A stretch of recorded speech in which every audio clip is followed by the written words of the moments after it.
नमस्ते नारायणराव. नमस्ते. आपल्या वयाला 75 वर्ष पूर्ण झाली म्हणून मुंबई, पुणे, कोल्हापूर वगैरे ठिकाणी आपले सत्कार करण्यात आले. त्याचप्रमाणे आपल्याला भारत सरकारकडून पद्मभूषण हा ठिकाण मिळाला आणि महाराष्ट्र राज्याकडून वार्षिक अनुदानही मंजूर करण्यात आलं. सध्या आपण नाट्यकलेतून निवृत्त झाल्यामुळे आता आपल्याला अगदी प्रारंभीच्या काय आठवणी होत असतील नाही का? होतात.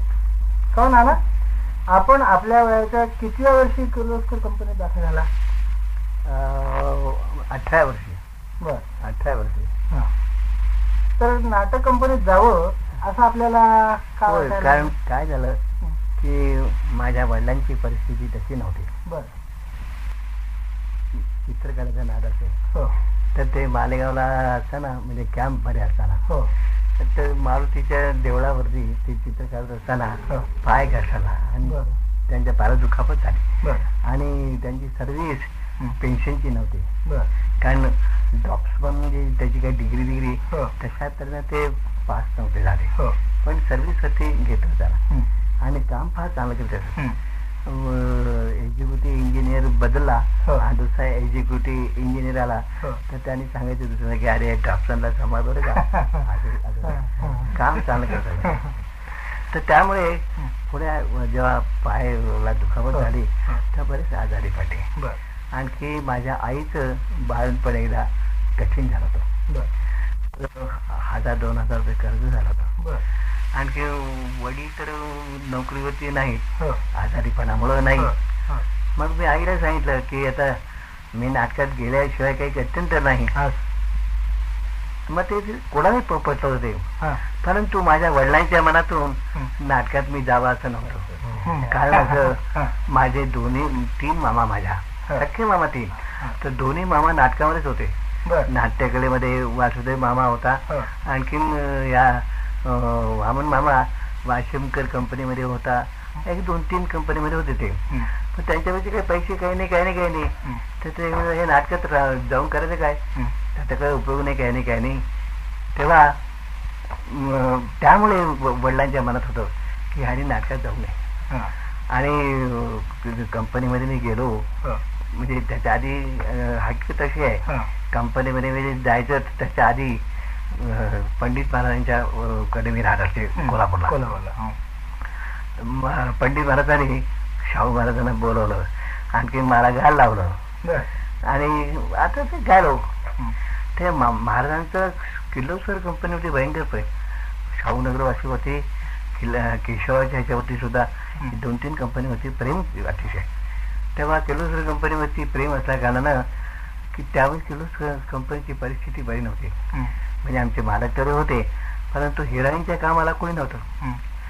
त्याच्यापूर्वी बोरे होते, ते नंतर नाही काय, मग तो डवरी होता, परंतु ते काही बरोबर होत नव्हतं. त्यामुळे अतिशय जरुरी आहे. तेव्हा ते कोल्हापूरचे महाराज म्हणजे काय सांगायचं, त्यांनी सांगितलं की मला तुला वाड्यावरती बोललो होतं आणि बोलणं व्हायचं. तर महाराज म्हणजे राजाच्या पुढे आम्ही किती जवळ बसणार, लांब बसणारच. ते एका कानाने मला अजिबात ऐकू येत नाही. तेव्हा ते मला तू काय करतोय, ऐकायला येत नाही तुला? तर म्हटलं हो मला ऐकायला येत नाही, कारण एका कानाने ऐकायला येत नाही. बस त्यांना तेवढं कारण सापडलं. म्हणाले माझी याची मिरजेला मेलसाहेबची ओळख आहे, आणखी मी पत्र देतो. महाराजांचं पत्र म्हणजे काय तिथं प्रश्न, अशी कल्पना आमची. आणखीन तू मिरजेला जा, बरं तुझी ओळख आहे का किर्लोस्कर कंपनीमध्ये ओळख आहे का, महाराजांनी विचारलं. तर काय झालं होतं, मी जळगावला जेव्हा होतो आबासाहेबच्याकडे, माझं घर जळगावला बरंच लहानपण. आणखीन मी जळगावला जवळजवळ 4 वर्षाचा होतो, तेव्हापासून ते 16 वर्षाचा होतो पण जळगावला होतो, म्हणजे महाराजांच्याकडे. तेव्हा तुमचे एक शेजारी आबासाहेबांच्या घरात शेजारी एक जोशी म्हणून नागर असत, तर त्यांचे जावई होते नागपूरचे. ते जावईचे जे बंधू होते सख्खे सदाशिवराव, हे तर केसी ऑफिसमध्ये होते बा ते. तर त्यांची किर्लोस्कर कंपनीमध्ये अतिशय ओळख होती. पुन्हा दुसरं असं की किर्लोस्कर कंपनी जेव्हा बडोद्याहून जळगावला आली, बडोद्याला प्रतापसिंह महाराजांच्या करताची गेली होती आणि तिथून जळगावला आली. तेव्हा आम्ही कंपनी करता ते हा कोण बाबा, हा कोण, तो कोण, हे गोरे, हा गुंडेशा, गणपतराव, मालक, अशी पाहण्याच्याच नादामध्ये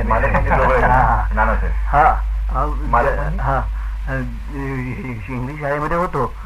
तर दुपारची 2ची सुट्टी असायची आणि तिथं आम्ही जायचे, सगळे हेच पाहत बसायचो. त्याच्यात मास्तरचा खूप मार खायचा, मास्तरचा मार खूप खायचा. तर पण त्यावेळेला मी कृष्णराव घोरांची कामं पाहिलीत, स्त्री पार्ट पाहिली, काय गात असत, फार सुंदर, फार सुंदर. आणि पुरुष पार्टामध्ये त्याने कीर्ती मिळवली. म्हणजे हे 2च व्यक्त्या घेतल्या. भाऊरावने स्त्री पार्टामध्ये कीर्ती मिळवली आणि पुरुष पार्टामध्ये कीर्ती मिळवली. तसे गोरे हे उदाहरण आहे की स्त्री पार्टामध्ये त्याने कीर्ती मिळवली आणि पुरुष पार्टामध्ये कीर्ती मिळवली. तेव्हा आता जेव्हा झालं तेव्हा मी कंपनी जेव्हा जायची तेव्हा तशी परिस्थिती नव्हती. तर ते म्हणाले, तुझी आईची ओळख आहे काय? तर त्यामुळे ते सदाशिवराव भावे जे होते त्यांची माझी ओळख होती. त्यांच्याबरोबर नाटकाला जायचा. शिवाय आबासाहेबच्या बरोबर नाटक, ते चेअरमन असतात म्युन्सिपाल्टीचे, त्याबरोबर मला नाटकाला नेहमी आबासाहेब नेत असत. कारण गाणारा मी, त्यामुळे मी नाटकं फार पाहिली. तर किर्लोस्कर कंपनीची नाटकं मी पाहिली होती. त्यामुळे अशी ओळख झाली ती. तर हो म्हटलं, आधी गाण्याकरता म्हणून बाहेर पडतच असे मी. कुठेतरी प्रोग्राम असला तरी बाहेर जायचा, तेवढ्या वेळात सुद्धा. तर म्हटलं किर्लोस्कर कंपनीमध्ये माझी ओळख आहे. मग गेलो तर महाराजांनी मला प्रथम मिरजेला आणलं. मिरजेला आणलं तर नरसोबाच्या वाडीवरती दर्शन करवलं. नंतर मिरजेला एक दर्गा फार चांगल्यापैकी आहे, तिथे दर्शन करवलं. आणि मग कंपनीमध्ये आलो, याच्या दिवाळीमध्ये कंपनीमध्ये आलो. तर त्याच्यापूर्वी नाही, दिवाळी कंपनीमध्ये आलो त्याच्यापूर्वी हकीकत आहे की किर्लोस्कर कंपनीमध्ये मी जेव्हा आलो तेव्हा ह्या कंपनीतल्या लोकांना असं वाटलं की याला सोंग देऊन बघावं कसं काय दिसतो. तेव्हा शादीतली नटी आणि ती माझ्याकडनं पाठ करून घेतली, गणपतरावने, गोडच नाही. आणखी ते शादेचं काम केलं मी. बाळासाहेब मिरजकर आणखी मोठे मोठे चाळीमध्ये होते. तर त्यार्थी त्याला ते पसंत पडलं. तर कोल्हापूरला माझी मावशी होती, ती बातमी गेली कोल्हापूरला. बातमी गेल्यानंतर ती मावशी ती संतापली आणि त्या मावशीनं मला मालेगावला म्हणजे घरी पोहोचतं केलं. पोहोचून माझी आई फार विचारी असायची. तेव्हा तिला मी हा सगळं हे सांगितलं की कसं काय व्हायचं. मी आता नाटकामध्ये गेलो म्हणजे काहीतरी आपल्याला हे करता येईल. तर ती पुढे भाऊ होते तिच्यामध्ये ते नाटकं. मग किर्लोस्कर कंपनीमध्ये मी गेलो. म्हणजे माझ्या वडिलांची ती काही संमती नव्हती, परंतु गेलो. तर मग ते तुमचं गुप्तम ज्यूसमध्ये नंदिनीचं काम, हिराणीचं काम तेवढं केलं. आणखी काही 1-2 कामं झाली होती. पुण्याला आलो तेव्हा माझ्या वडिलांच्या मनातून मी नाटकात न जावं एवढ्याकरता युक्ती काय केली, खोटंच. आणि माझे दत्तू मामा म्हणून होते, दुसरे 3 मामा मला. दत्तू मामाला ते एकदम म्हणाले की माझ्या मुलाला नाटकात घालून आणि तू पैसे खाल्लेस. अरे बापरे. मामाने मला गचंडी मारली आणि घरी नेलं.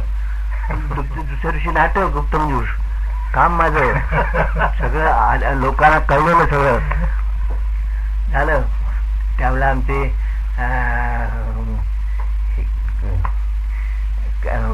फौजदार होते.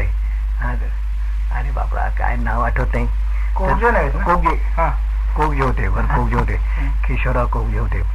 तर शंकररावला ते म्हणाले की तुम्ही काळजी करू नका, मी या मुलाला पुण्यातून काही बाहेर जाऊ देत नाही. हा. मग नंतर काय झाली, माझ्या लोकमान्य होते तिथं आमच्या वडिलांना ते स्वतः भेटले आणि सांगितलं की माझी कंपनी आहे, काही काळजी करू नका तुम्ही. माझ्या वेळेस झालं तर काय, जोगळेकरांच्या वेळेस सुद्धा असंच सांगितलं. आधी लोकमान्य सांगितलं, कारण ते त्यांच्या क्लास शिकत होते. तर ते म्हणाले की काय बाकी तू होऊन करणार काय, तिथे पैसे मिळवशील, कीर्ती मिळेल, नाही असं नाही, तू ह्याच्यामध्ये जास्ती कीर्ती मिळेल आणि 50-60 मंडळीचं अन्न चालवण्याचं पुण्य तुला मिळेल. म्हणजे हे माझ्या मालकाच्या वेळेस. आणि माझ्या वेळेस तरी सांगितलं की तुम्ही काही काळजी करू नका. आता लोकमान्यांनी सांगितल्यानंतर माझे वडील काय बोलणार? कारण लोकमान्याचे अति प्रेम, केसरी अतिशय पहिल्यापासून शेवटपर्यंत वाचायचा. त्यानंतर मग काय बोलले नाही. आणि मग कुठे तेवढं संपलं. आणि मग काम केलं, नंदिनीचं काम केलं, झाली सुरुवात झाली. मग नंदिनीचे काम, तुमचं कोलटकरांचं यांच्यामध्ये काम, तुमचं मुकनाईकमध्ये अशी समुद्रामध्ये काम झालं. अशी कामं सगळी करायला लागलो शाकुंतलमध्ये. त्यावेळेस मला ₹500 दरमा होता. ₹500 दरमा. आईनं माझ्या मालकाला म्हणजे नानासाहेब जोगळेकरांना अट घातली होती की आजचं तुम्ही लग्न लवकर केलं पाहिजे, कारण देशस्थ यजुर्वेदी आमच्या शाखेमध्ये आणि नाटकात गेलेला मुलगा त्याचं लग्न होणार कसं? पण ते खरोखर 1906 साली माझं लग्न झालं. 5 साली मी कंपनी गेलो. 5 साली म्हणजे ऑक्टोबरला 5 साल लवकर संपतच पण मिरजून पुणे आलो आणि आलो त्याच वेळी लग्न ठरलं. आमचं लग्न झालं असं म्हणा ते काय. आणि मग पुढे चाललं. आता इथे एक अशी कल्पना यायची आहे की आता आपण गेलात, कंपनीची तर प्रसिद्धी चांगली झालेली होती, तेव्हा आपण अगदी नवीन असल्यामुळे काही आपल्याकडे लक्ष दिलं नाही लोकांनी म्हणा, किंवा काही टर उडवली आहे म्हणा, काही गोष्टी झाल्या. श्रीपाठ करायचा आम्ही, तर श्रीपाठ भूमीमध्ये आमची मंडळी जायची. अहो नाही ना, आज पदरवरती हा चोळीमध्ये कापूस असायचा, तो लोकांना दिसायचा. दिवशीची पाळी यायची. फई ती पुष्कळ झाली आहे.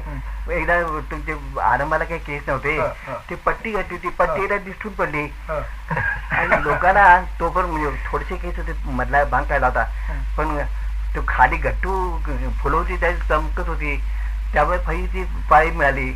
मग आज जाऊन वीक घालता अशी माहिती झाली.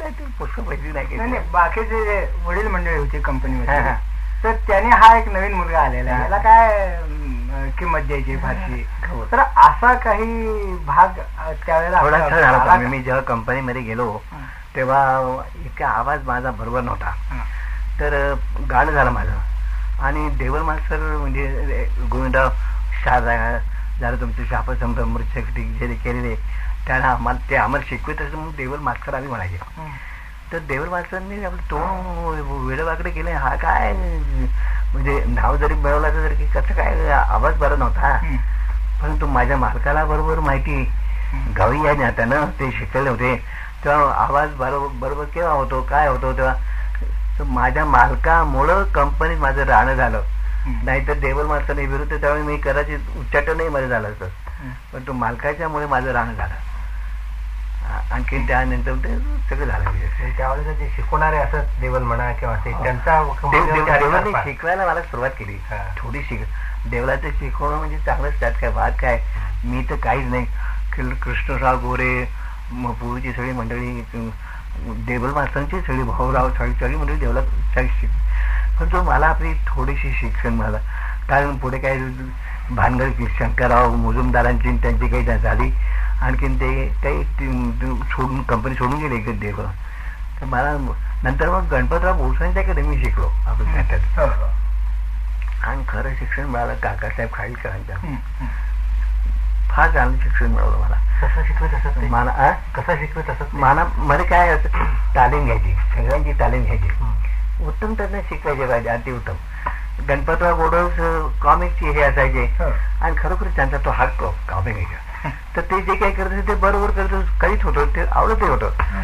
तरी पण गणपतरावला काही बोलण्या बिलण्याची बाई मध्ये ताकद होती, आणि नाना सगळी तालीम सगळी घ्यायची, स्वतः शिकवायची. नानासाहेबला आम्हाला सगळ्यांना स्वतः शिकवायचे.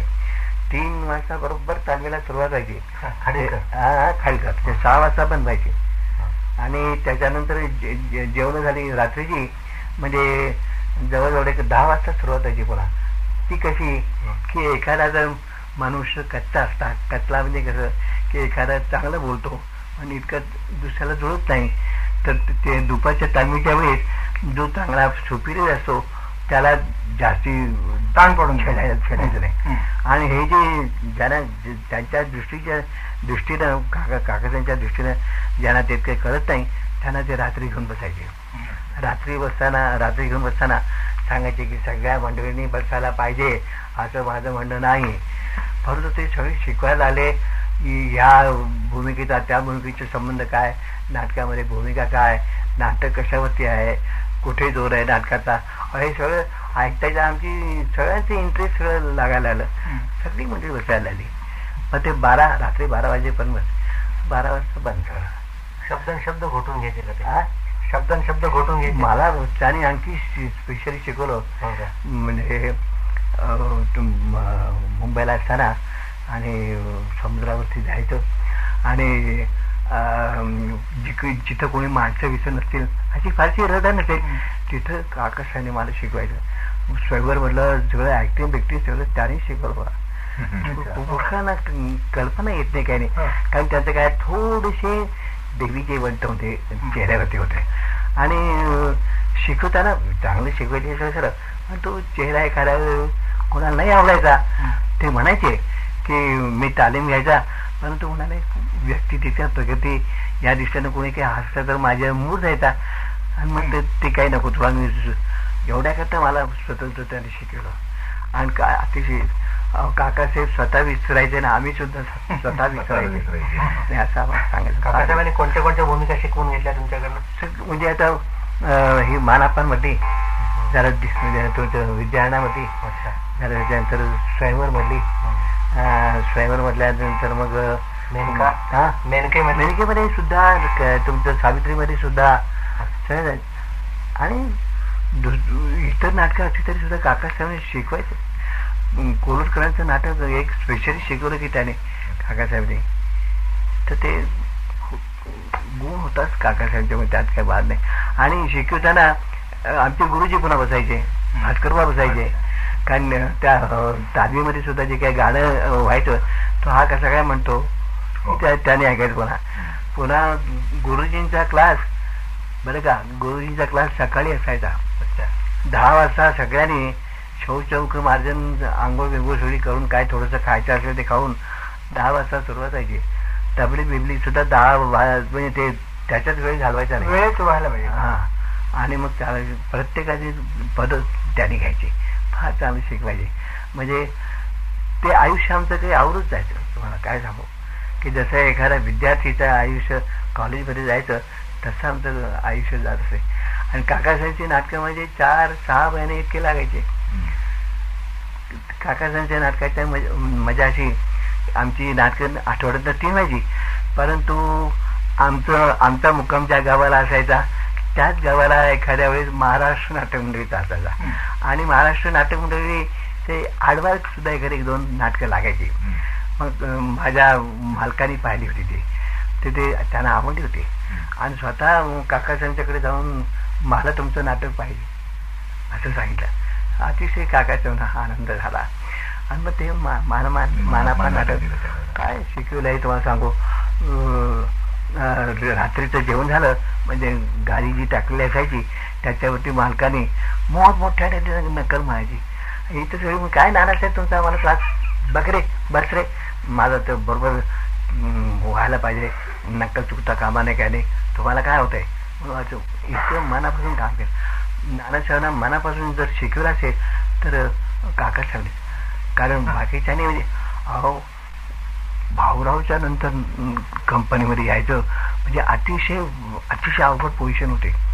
आणि पहिल्या तो सुद्धा भाऊरावांची जे सूर असं होतं त्या सुरामध्ये हल्ली थोडे दिवस त्या सुरामध्ये गायले, पण त्याने नानासाहेबांनी विचार केला का ते शिकलेले होते, गवईचा त्यांना हा होता, ते म्हणाले हे आपल्याला हेच व्हायचं नाही, आपल्याला जे सूर लागेल तसे त्यापासून नाहीतर एक सुरामध्ये सगळ्यांनी नाटक गाण्याचं एका सुरामध्ये गाणं ना. तर नानासाहेबांच्यामुळे प्रत्येकाला जसा सूर मानवेल तसं तेव्हापासून पद्धत झाली. त्यामुळे नानासाहेबांचा सुद्धा आवाज फार चांगला, म्हणजे मी सुद्धा पुष्कळ वेळा फिक्का पाडायचा नानासाहेबांच्या पुढे फारच होता. आणि एके वेळेला कोल्हटकरांचा काळ होता, यात काही शंका नाही. काळा गंधर्व कंपनीचे जेव्हा स्वयंवर एकच पाला लागत तेव्हा किर्लोस्कर कंपनीचे मूक नायक आणखी सौद नाटक लावायचे आणि ठरलेली जोडी चित्रलेली की तर कोल्हटकरांचा सुद्धा आम्ही सुद्धा पाहिलेला आहे, सहभाग झालेला आहे. कोल्हटकरांना स्वतः गाता येत असत, त्यामुळे स्वतः नाटकातली पद शिकवायची झाली. पण तालमी मात्र बोरसाने घ्यायच्या, त्यानंतर शिकवायचं काहीच व्हायचं नाही. काकासाहेबांना ते फार प्रत्येक गोष्ट ते सांगत असत. सर्व काकासाहेब गाण्याच्या तालमीच्या वेळेला सुद्धा हजर राहायचे का? हो, तिथे हजर असायचे. अवेळेला त्या द्रौपदीमध्ये धर्ममय काय आहे म्हणजे ते धर्म तिथे एक हरकत आहे. धर्ममय हे काजा धर्म धर्म हारे जजा आम्हाला काय अक्कल कुठली कुठं ठेवू तर आम्ही सांगितलं धर्म त्याच्यावरती शब्द फुकट जातो, विनाकारण ताण घ्यावी लागते. कसं काय? अरे बाप, काकासाहेबची संतापले की ते माझा शब्द फुकट गेला काय गेला तरी हरकत नाही, पण ती तुझी ताण आली पाहिजे. आणि गुरुजी असायचे. गद्य आणि पद्य म्हणजे संगीताच्या दोन्ही तालमी सारख्या चालायच्या का? नाही, दोन्ही सारख्या चालल्या. केव्हाही एक काय ते सकाळी तेवढी पद शिकवायची तालीम व्हायची, ती अगदी 10 पासून 12 वाजेपर्यंत व्हायची आणि दुपारची 3 वाजेपासून 6 वाजेपर्यंत व्हायची संगीत बोलून. आणि 12 वाजता जी व्हायची ती सुद्धा गद्य आणखी संगीत म्हणून असायची. आणि कच्च्या माणसांना जी द्यायची ती स्वतंत्ररित्या रात्री व्हायची. ते रात्री व्हायची.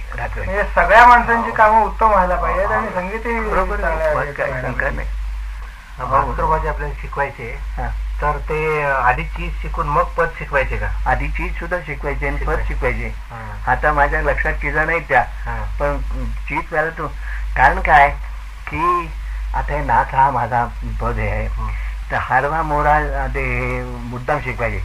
तर त्याच्यामध्ये मध्ये मध्ये जागा आणि सुराच्या जागा याचा संबंध काय त्याचा संबंध काय असं शिकवताना ते मुद्दाम शिकवायचे की हे तुला कळायला पाहिजे, यायला पाहिजे. पद म्हणताना जर त्याच्यात थोडंसं नाही आलं तरी चालेल, परंतु तुला माहिती असायला पाहिजे. तर पदात सुद्धा त्यांच्या कृपेनं तसंच आलं. जे स्वर आणि हे जे असायचं ते आधी यायचे तसंच, त्याच्याविषयी बरं वाटायचंच नाही असं व्हायचं ते.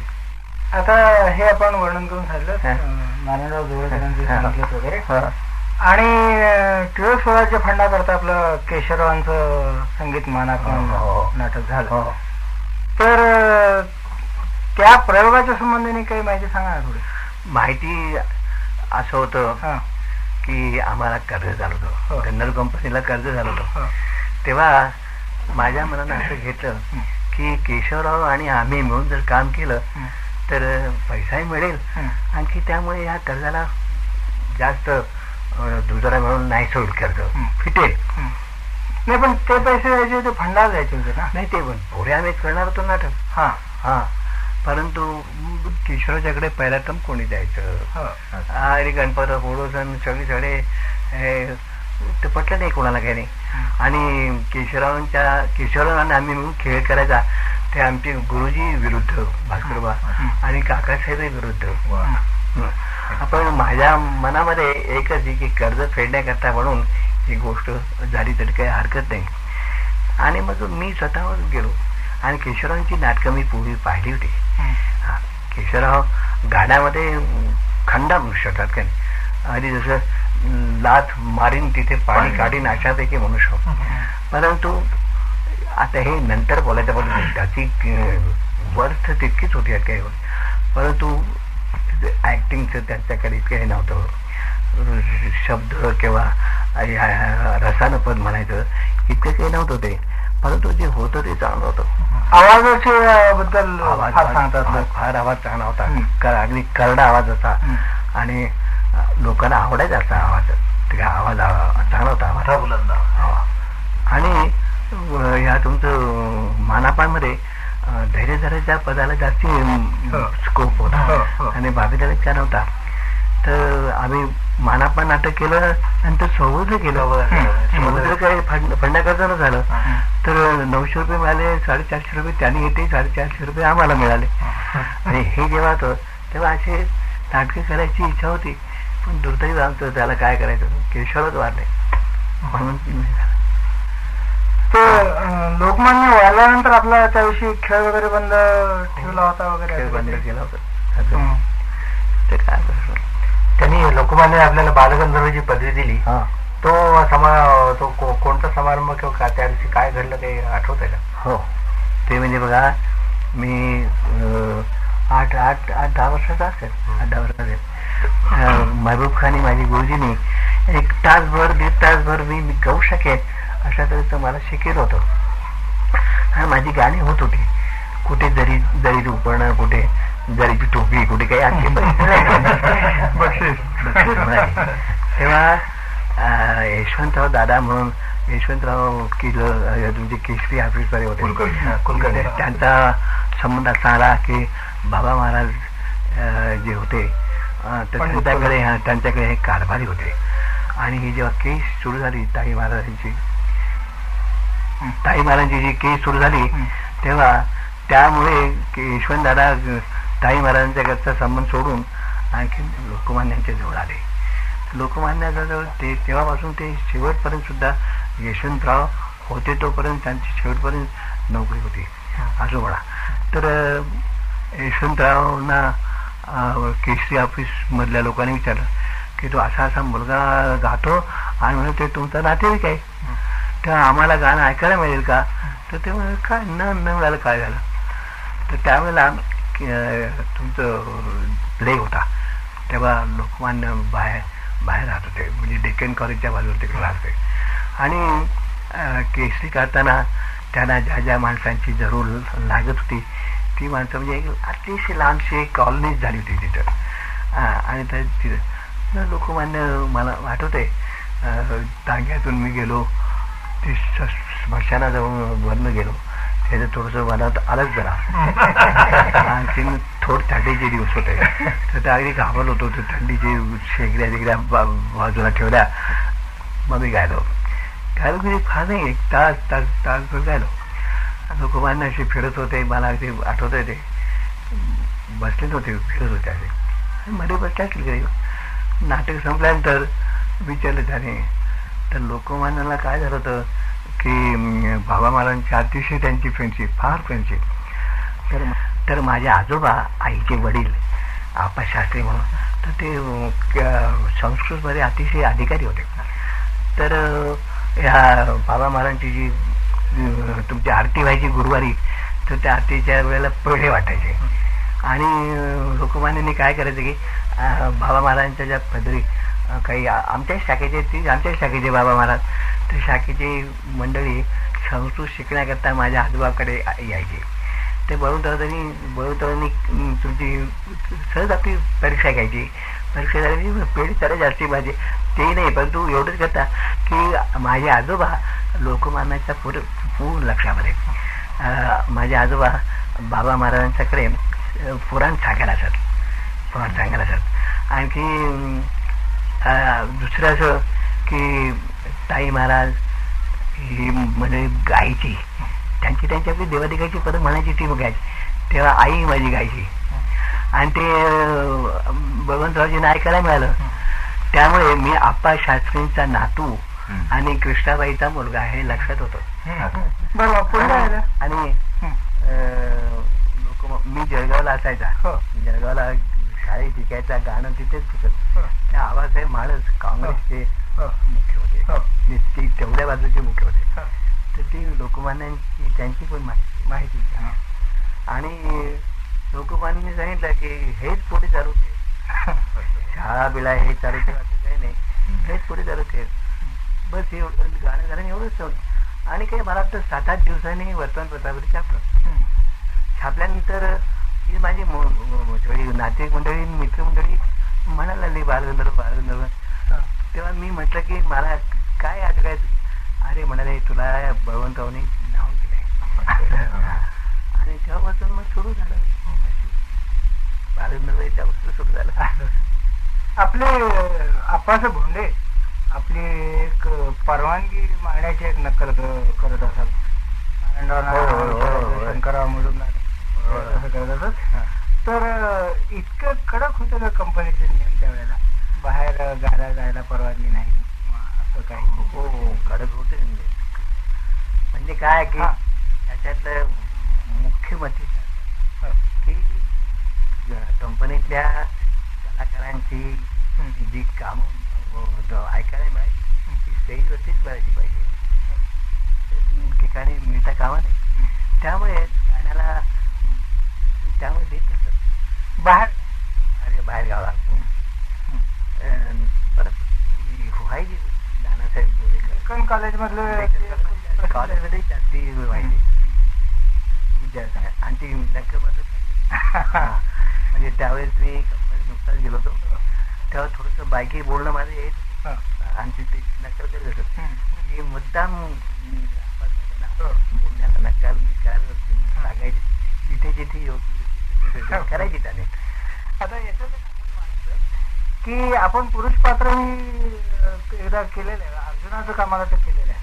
आणि आता जे आपण म्हणाला की बायकांचा आवाज वगैरे असा थोडासा येत आहे, तर हे करत असताना काही पुरुषाची भूमिका करायची आहे, तर त्याच्याकरता काही प्रयत्न जास्त करावा लागत होता का? म्हणजे हावभाव म्हणा, हालचाल म्हणा? नाही, कारण एक आम्ही कामं करत होतो आणि नानासाहेब जोगळेकरांची पाहिजे ती कामं, त्यामुळे मी पुरुष पाठाला योग्य नव्हतो. कारण शेवटचं काम जिथे नानासाहेब जोगळेकरांच्या आणि त्यांच्याबरोबर मी काम करायचा तेव्हा ते मुळीच नव्हतं. पुरुष पाठाला पाहिजे त्याच्याबद्दल वाटत होते. पण गोरबाई आल्यानंतर हा एक आपले संध्याला आपलं काहीतरी जोश नवीन त्या काम करताना सुद्धा आरंभाला माझे पुष्कळ लोकांचे स्त्री भाषे शब्द यायचे, लोकांनी काही ते केली नाही येत असत. एवढी गोष्ट काय एक दुसरा असा एक याचा विचार ऐकलेला आहे की आवाज फुटला म्हणा किंवा दाढी मिशा यायला लागल्या म्हणजे त्या मुलाला पुरुष पात्र देत असत आणि तो देत असताना त्या मुलाच्या मनामध्ये एक प्रकारचं हे काम यशस्वीरितीने होईल का नाही त्याचा एक किंतु असेल. तर अशी काही उदाहरणं आपल्याला सांगता येतील का की ज्याने स्त्री पार्ट संपला, करायची मुदत संपली किंवा काळाने भाग पडलं आणि पुरुष पात्र केली तीही यशस्वी रीतीने केली, अशी काही नाव आपल्याला सांगता येतील? त्याला काय की ईश्वराची देणगी ही मुख्य आहे. कारण कृष्णा गोरांचा स्त्री पार्ट असे आणि पुरुष पार्ट नंतर केला, पण ते त्यांचा आवाजच काही अतिशय सुंदर असायचा. जसा भावराचा आवाज म्हणजे तसा आवाजच नाही पुन्हा. तसं कृष्णा गोरांचं होतं की देवाची देणगी असल्याशिवाय या गोष्टी होत नाही. कारण काही पुढे मंडळी आमच्या कंपनीमध्ये कामं करायची, सिलोसर कंपनीमध्ये कामं करायची, तर आवाज फुटला म्हणजे आपलं तुमचा बाकीच्या काही व्यवस्थेला त्याला बाकीच्या व्यवस्थेला कुठे छापखाना असायचा, कुठे त्याच्यावरती काम कर, कुठे त्याच्यावरती काम चालायची. त्या कामाच्या करताच ती मुलांची जी आहे. कारण चांगला आवाज ना असा हा सगळा आहे आवाज तो कळायच्याच मुली. आता गुंडू पण वाला त्याला आमच्या तर ते मुलंच होते, पण नंतर त्याचा आवाज चांगला झाला, पुढे मोठे कामं करायला लागले. देवाची देणगी असते तरी म्हणजे ते होतं बरोबर, त्याच्याशिवाय काही नाही, देवाच्या देणगीशिवाय काही नाही. मी काय केलं परंतु पण ऐकायची. कारण असं की गंधर्व कंपनीमध्ये आम्ही जेव्हा होतो तेव्हा बडोद्याला कंपनी जायची, तेव्हा तिथे निळकंठेश्वराचं देऊळ आहे शंकराचं, तिथे भाऊरावांचे थोरले सख्खे बंधू राहतात आणि माझ्यावर त्याचे प्रेम त्यांचं असतं आणि त्यामुळे नेहमी आम्ही त्यांच्याकडे जायचे. माझ्या गुरूंची गाणी व्हायची. गुरूंची आपाराव म्हणजे भाऊरावांचे थोरले जे बंधू आपाराव त्यांची आणि आमच्या गुरूंची अतिशय फ्रेंडशिप, फार फ्रेंडशिप. नाटकं झाल्यानंतर सुद्धा आमच्या गुरूंची गाणी झाली आणि ऐकली झाली तरी काही आम्हाला थकवा बिकवा कधी काही वाटला नाही. तर त्यामुळे भाऊराव नाटकं तीच असायची, नाटक जोगळेकरांच्या वेळी नाटकं तीच असायची. आणि आता एवढं खरं की भाऊरावांच्या आवाजाची काही कोणाची आली नाही. भाऊरावचा आवाज काही आम्ही ऐकला नाही, परंतु ही गोष्ट खरीच कारण सगळीच मंडळी एका वाच्यतेनं म्हणायची की भाऊरावांच्या सारखा आवाज कोणाचा नाही, आणि खरंही असेल ते. परंतु कशाकरता बोलू मी भाऊरावांच्या आवाजाच्या ऐकलं तर त्यावेळेस तेव्हा नाटकं तशी तर नानासाहेब जोगळेकर भूमिका त्याच करायच्या, येणं जाणं सगळं ते काही ठरलेलं होतं. त्यामुळे भाऊरावांची कल्पना आम्हाला यायची. भाऊराव आणि देखणे फार, भाऊरावला जरी मी बघितलं नाही तरी फोटो आम्ही जे पुस्तक पाहिले त्याच्यावरनं देखणे फार, अतिशय देखणे, आणि याच्यावरनं कल्पना यायची. आणि आम्ही अति श्रद्धा त्यांच्यावरती. कारण किर्लोस्कर कंपनीमध्ये असताना नाटकाच्या आधी अण्णासाहेब शंकराचा वेश घेतलेला, पंचम, आणि मांडीवरती भाऊराव बसले आणि दुसऱ्या मांडीवरती त्यांची भाची बसली, आणि ती मागे असे मोरोबा बागोलीकर, शास्त्रीबा, काशीनाथ पंत ही सगळी मंडळी. तर ती पंचायत म्हणून आम्ही त्यांच्या पाया पडून असं सुरू असायची. त्याची श्रद्धा फार होती, अजूनही ती श्रद्धा आहे भावाच्या वेळेस. कोणी असं झालं होतं, केशवराव भोसले होते तेव्हा लोकांनी आपलं सहज विचारायचं, तेव्हा केशवराव मी होतो आणि केशवराव आता भाऊराव जर असते तर कसं काय झालं असतं. तर मी त्याला म्हटलं की काळ बदलतो आहे, तुमच्या आजोबांनी जेवढं मोठं पाकुट घातलं तेवढं घालता का तुम्ही. तर ते काळ जिथे बदलतोय, आणखीन त्यावेळेला जिथे भाऊरावांनी सगळ्या लोकांना खुश करून आणि कीर्ती मिळवली, तर त्यावेळेला आता जर भाऊराव असते तर ते काही अवघड होतं काय झालं. तर असं म्हणून काही असेल नाही, असं असते. पण तो फार प्रेम असायचं भाऊरावचं, ते फार सांगतात. दत्तोपंत हल्लाळकरांनी त्यांची नक्कल केली तर लोकांना आवडत असे, पण नक्कल करताना त्यांचा आवाज चिरकत असे दत्तोपंत हल्लाळकरांचा. तरी पण पात्र फार छान. दत्तोपंत सुद्धा पूर्वीची माणसं निराळीच होती. असे अनेक बाहेरच्या कंपन्या म्हणजे गंधर्व कंपनी आणि किर्लोस्कर कंपनी याच्याशिवाय नामवंत अशा नटांच्या संबंधाने होते. केशवराव होते, तुमचे दीनानाथराव होते. दीनानाथरावांचं गाणं निराळ, आणि म्हणजे आम्ही त्यांना चमत्कारिकच गाणं म्हणत होतो, पण चमत्कारिक मध्ये अर्थ चमत्कारिक वाईट होता. त्यांचं गाण्याने ऐकलेलं दीनानाथरावचं काय बरोबर अशी काही ताण मारायची काही कल्पनाच नाही, बरोबर अगदी लयला यायच्या क्षेत्रात. आणि असं त्यांचं गाणं होतं, पण ते होतं खरं.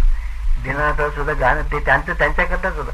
आता त्यांच्या नकला करतात, ती नाटकं असतात त्या नाही. त्यांची मुलगी मात्र म्हणते ते मात्र बरोबर म्हणते. मेरिट होतं त्यांचं दीनानाथरावचं नाही ते. हे संगीत झाले गद्याच्या याच्यातले तुमचे गणपतराव शाहूनगरवासी यांना आम्ही देव समजत होतो. नटसम्राट म्हणायचं त्यांना नटसम्राट म्हणायचं, आम्हाला काय नटसम्राट म्हणायचं काय कारण नाही.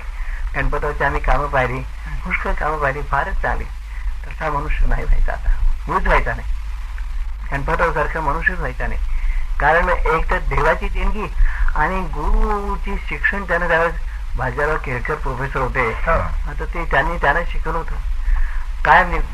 शेक्सपियर इतका समजावून सांगितलं होता, आणि शेक्सपियर ही सारी इतकी पुण्यवान आहे हे आम्हाला गणपतराव शाहूनगरवासीच्यामुळे कळली. हे जे केळकर शिकवत होते, हा जसं आपण मगाशी म्हणालात तसं त्या नाटकाचा मूळ गाभा काय आहे असं सांगत होते का ऍक्टिंग वगैरे अमुक तमुक हे शिकवत होते सगळं. आणि जसं काकासाहेबांनी काळी करणे आम्हाला शिकवलं तसं बाजीराव केळकर शिकवित होते. अगदी सगळी गोष्ट समजून सांगितली. त्या हॅमलेट नाटकामध्ये जेव्हा याचा सीन होता त्यांच्या वडिलाचा विषाच्या तर किल्ल्यावरती उभे राहायचे, ते थंडी अतिशय पडायची, ते काकून असं बोलायला पाहिजे. तर ते त्यांच्या बाजीरावांच्या सारखं मनासारखं होत नव्हतं. काय नाही, शेवटी जागेवर पाणी उठतो त्यांच्यावरती आणि भिजून मध्ये कळकळीत असं व्हायला पाहिजे. असं शिक्षण होतं माय बापा. अशी मंडळी प्रत्येक कंपनीला सल्ला देणारी म्हणा किंवा हितचिंतक मंडळी अशी होती नाही का? होती. म्हणजे नाट्यकलेमध्ये भाऊ आम्ही त्यांना म्हणत होतो. पाठक म्हणून होते ते पाठक. ते देवल मास्तरांच्याच फ्रेंडची त्यांची अतिशय ओळख होती. तर ते नाट्यकलेमध्ये शिकवायला ते होते. किर्लोस्कर कंपनीमध्ये आम्हाला देवल मास्तर होते, नंतर काकासाहेब खालकर होते, अशी मंडळी होती. म्हणजे दोघांच्या याच्यामुळे नाट्यकलेचा जो ऊर्जित अवस्था किंवा लोकांना आवड उत्पन्न झाली असं म्हणा. तर एक असे सल्ला देणारे काही विद्वान माणसं ज्यांचं नाट्यकलेवर प्रेम असलेले आणि प्रत्यक्ष आपल्यासारखा जो उत्तम प्रकारचा नट संत होता त्यांच्याकडून ते कळून घेणं, याच्यामुळे नाट्यकलेची गोडी. महाराष्ट्र नाटक मंडळीची ही गोष्ट आहे तुम्हाला सांगतो. भागवताबद्दल अतिशय काकासाहेबांना प्रेम होतो आणि अतिशय तसे शिकवायचे. परंतु काय हरी जाणे त्यांच्या त्या कंपनीमध्ये ते ब्राह्मण आणखी तुमचे प्रभू ह्याच काय असं म्हणत त्याच्या पायी भागवत गेले. भागवताने आत्महत्या केली. भागवताने त्याचा असा काही विचार असायचा तेव्हा काकासाहेब खालकर म्हणायचे की अरे तुम्ही एखादी बाई ठेवा म्हणजे तरी चालेल. अशा तऱ्हेचा मनुष्य. आणि भागवत तालमी फार चांगले घ्यायचे. आधी काकासाहेब घ्यायचे आणि नंतर भागवत घ्यायचे. अतिशय सुंदर शिकवायचे, फार चांगले शिकवायचे. ह्या कीचकपदामध्ये काम करताना तुमच्या भीमाचं नाही भीमाचं काम करणारे त्र्यंबकराव प्रधान, तर त्यांच्यामध्ये देवाने एक मोठी खुबी होती. चेहरे अतिशय उत्तम बदलायचे, फार गोड बदलायचे प्रधानमध्ये आणि टोनिंग सुद्धा सगळं झालं. तर त्यावेळी जी काकासाहेबांची शिकवणूक किंवा भागवतांची शिकवणूक त्यामुळे ती मंडळी इतकी उत्तम आणि इतकी चांगली वाटायची की काय सोय. आता कीचकवर नाटक बंद सरकार केलं त्याच्यावर तुम्ही कल्पना घ्या. बरोबर. प्रयोग फार रंगत फार फार आणि अतिशय चांगले असायचे. तुमचे या नाटक मंडळीचं कोणतं भागवत ज्याच्याबद्दल होते ते महाराष्ट्र मंडळी नाटके फार चांगले होते. म्हणजे संगीत नाटकाला जे उत्पन्न ते प्रोज नाटकाने घेतलेलं आहे. असं गणपतराव शाहूनूर असेच होतं की संगीताला जे उत्पन्न तेच प्रोज कंपनीला घेतलंय त्याने असायचं.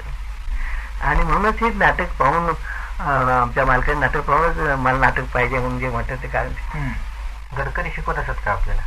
गडकरी शिकवीत असत पण फार गुणी मनुष्य काय सांगू समजावून सांगत असत नाटक नाही. तरी हे आम्हाला जेव्हा एकच फला नाटक दिलं ते मॅन्स्क्रिप्ट आमच्या सुपूर्द केलं आणि ते आपल्या भावाकडे गेले ह्याच्यामध्ये कोण त्याचं ते गावाच्या गुजरातमध्ये नाही वरारमध्ये गेले आणि तिथे आजारी पडले आणि वाढले. काही नाटकाची त्यांनी मरताना सुद्धा लिहून काढलं भावबंधाने ते सगळं. तर अगदी एक्सेप्शनल मनुष्य काही शंकाच नाही. मी स्वतः सिंधूचं काम करत असताना ते वाक्य आणखीन काय याचा तो विचार केला म्हणजे असं वाटायचं की काय हा मनुष्य केवढा मनुष्य. गडकरी मास्तर ते जिवंत असते तर आम्हाला आणखी कोणत्या भूमिका देऊन आणखी किती कीर्तीला चढवलं असं काही सांगता येत नाही. तुझंही आमचं याच्याशिवाय काय नाही. नाट्य शिक्षण म्हणून काय कंपनीमधून दिलं जात असेल त्यावेळेला? नाट्य शिक्षण आम्ही गणपतराव मोठसापाशी पुष्कळ मी शिकलो.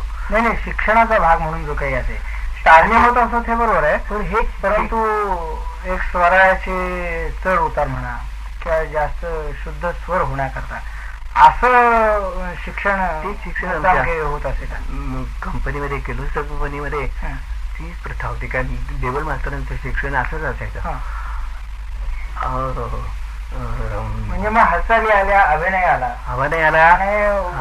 अक्षर उच्चार त्या बोलण्यामध्ये लय आली, सूर आला. तुमचं वाक्य म्हणताना जी लय आणखी जो सूर असेल त्याच सूर आणखी त्याच लयमध्ये पद सुरू व्हायचं असं असायचं. तर कंपनीमध्ये ह्या ज्या नवीन नाटकांच्या पदांच्या या व्हायच्या तालमी हे संगीत चालायचं का याच्याशिवाय संगीताचं स्वतंत्र शिक्षण म्हणून काही होत असेल? नाही, आमचं संगीतच चालायचं. ते संगीत म्हणजे इतकं चांगल्या दर्जाचं असायचं.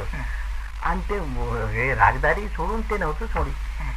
रागदारी हे त्याच्यामध्ये होतच नाही. म्हणजे एखाद्याला स्वतंत्र संगीताचा काही त्याच्यातून अभ्यास करायची कल्पना असेल तर नाटकामध्ये अशी सवड होती का कंपनीमध्ये? खूप मुलांना शिकवण्याकरता म्हणून गवई ठेवले होते तेवढं. हा, बाकी त्याचं काही काय. आता नानासाहेब जोळेकर हे सुद्धा केतकर बुवा जे खर्जामध्ये गात असत त्यांच्याविषयी शिकलेले होते.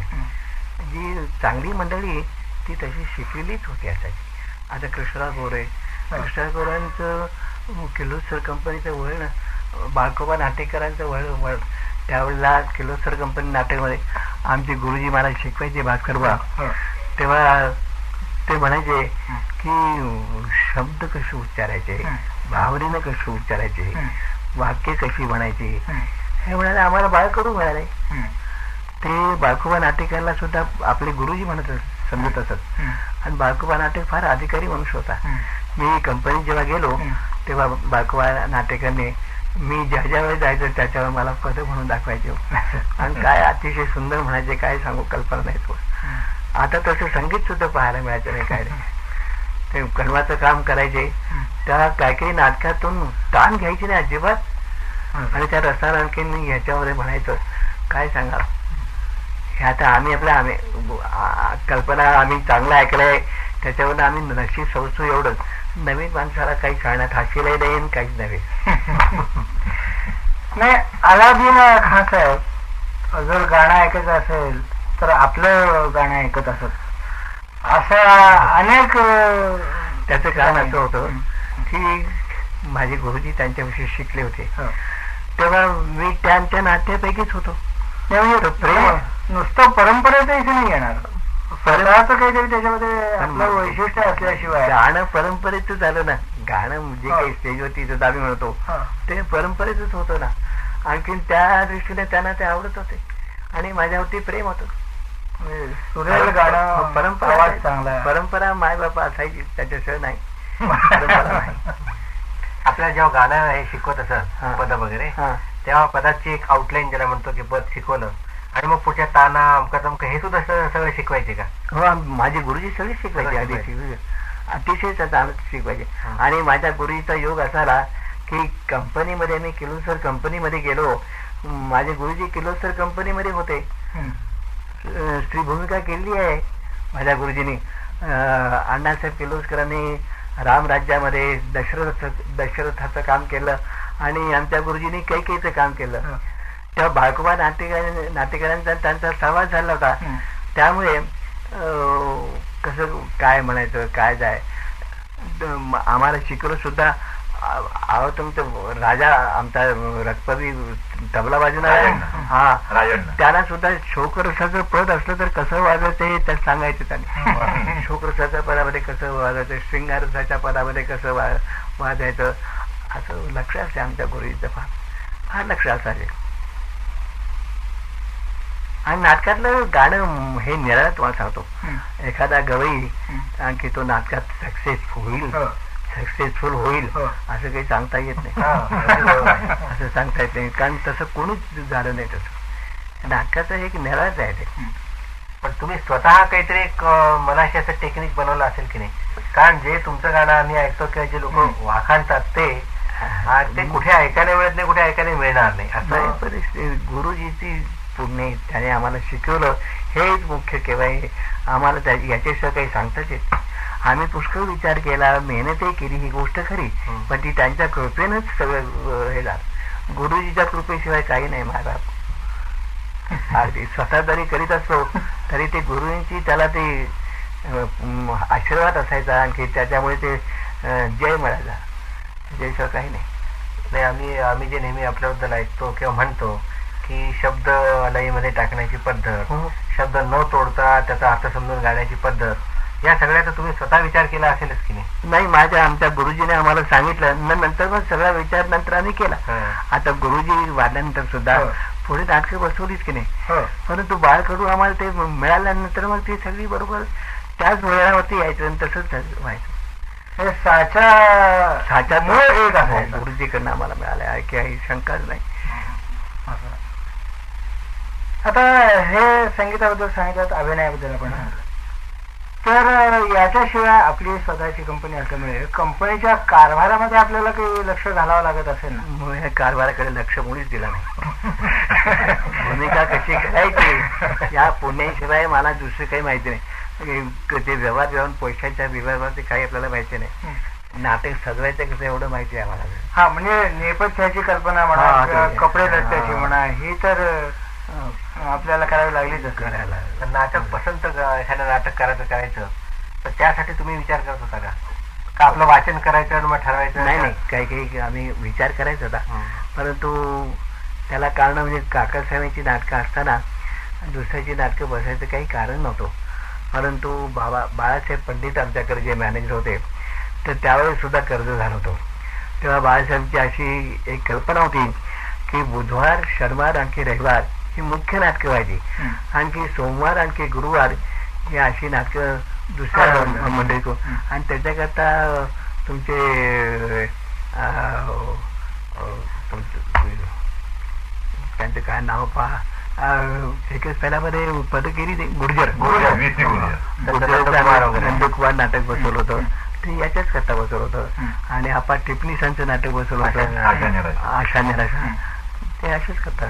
आणि नंतर पुढे नावी कुलकर्णी त्यांचं कानोबाचं बसवलं, ते पण आम्ही बसवलं की आम्हाला कल्पना होती की भक्तिरस आणखी त्या दृष्टीने कसं होईल, ते सक्सेसफुल झालं. त्यामुळे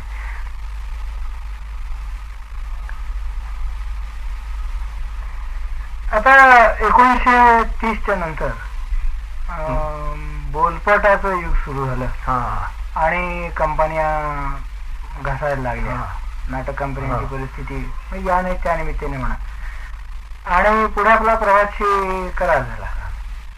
तर सिनेमामध्ये काम करणं आणि प्रत्यक्ष रंगभूमीवर काम करणं, अर्थात आपण रंगभूमी गाजवली असल्यामुळे प्रभातमध्ये काम करत असताना असं काही बांधल्यासारखं, जखडल्यासारखं किंवा आपल्या कामाला फारसा वाव नाही जखडल्यासारखं व्हायचंच. कारण त्याच्यावर असं आहे, काही पदं म्हणजे 1.5-2 मिनिटाची पदं असायची, आणि त्यांच्यात जास्ती पद म्हणजे 3 मिनिटाच्या पेक्षा जास्ती होता कामा आहे.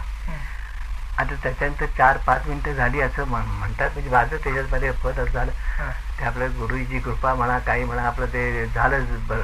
परंतु टॉकीमध्ये गाणं सुद्धा अगदी कमी याच्यामध्ये व्हायला पाहिजे असं असायचं. आणि अभिनयाबद्दल त्याचा असं आहे, आमचा जो अभिनय स्टेजवरती रंगभूमीवरती जो झाला होता तोच अभिनय केव्हाही चांगला असो. कारण या टॉकीमध्ये म्हणजे अशी असायची की ते मेरील चित्र, ते काही जिवंत चित्र झालं, म्हणजे प्रेक्षकांचा साथ मिळते ती न मिळाल्यामुळे आणि तुकडे तुकडे त्याचे पडत असल्यामुळे प्रेक्षकांची साथ सुद्धा टॉकीला मिळत होती, नाहीच नाही. पण काम करत असताना अशी रंगभूमीवर मिळते आणि रंगत येत जातो दोन्ही बाजूची, तसे तुकडे प्रेक्षकांना बरं वाटतं आणि काम करणाऱ्यालाही एक पोच चांगला उत्तम किंवा अभिनय उत्कृष्ट केला. तर जसं त्यांची साथ मिळाल्यामुळे त्याला हा परिणाम जास्त वाढतो. तर हे सिनेमामध्ये नसल्यामुळे, सिनेमामध्ये मनासारखं होतो, परंतु त्याची ते पार्ट घ्यायचे असं सगळं हे व्हायचे. हे डायरेक्टर, पण आपल्याला काय वाटत होतं? काय नाटकाचं केव्हाही श्रेष्ठच केव्हाही, नाटकाचं केव्हाही श्रेष्ठ. मला या ठिकाणी एक प्रश्न विचारायचा आहे की आज एकच सारं नाटक आहे, त्या भूमिकेत समरस होण्यासाठी आपण आधीपासून काही त्याची तयारी करत असतात की आज स्वयंवर आहे तेव्हा आज आपण ही भूमिका करायची? ते माझ्या बापा शिकवलं जे त्याच्यावर ती आमची भूमिका आहे अशी एकदा आज ही भूमिका आहे, ही मनाची समजूत होत असे, आणखी त्याप्रमाणात ही भूमिका व्हायची अशी गुरुजी कृपा आमची काय की. परंतु काय नाही, आता तुमचं मृत्यूसाठी वसंत आणि संशय रेवती फरक आहे. ती भूमिका मिळाली, ही भूमिका मिळाली. पुष्कळ लोक मला असे विचारत असतात की तुमची पेटंट कोणती भूमिका, तुम्हाला कोणती आवडते, तर मी त्यांना सांगत असे परंतु की त्याच्यामध्ये एक विषय मिळाला असल्या कारणानं ती भूमिका निराळी असायची, त्याच्यामध्ये करणारा स्कोप सुद्धा निराळा असायचा. अशी भूमिका, प्रत्येक भूमिका चांगलीच असायची. असं नाही की अमक्यापेक्षा ती चांगली किंवा तमक्यापेक्षा ती चांगली असं नाही म्हणता येतं. प्रत्येक भूमिका चांगलीच केली आणि ती मन लावून करायची आणि प्रेक्षकांना मन लावून काय ते आम्ही त्याच्यामध्ये तसेच होत असं वाटायचं. आता बोरसांच्या बरोबर मी जेव्हा काम करत असे एकच तालामध्ये, तर चौथ्या अंकामध्ये जे काम व्हायचं म्हणजे बायको आहेच नाही असं वाटायचं किंवा मला वाटायचं त्याच्याशिवाय व्हायचं कसं काम. प्रभूची गमला आणि ते सगळे म्हणजे त्या बोरशाच्या अंगाला इतकं चिकटून असायचे आम्ही. किती वेळ तरी असं स्त्रियांच्याकडनं होईल का?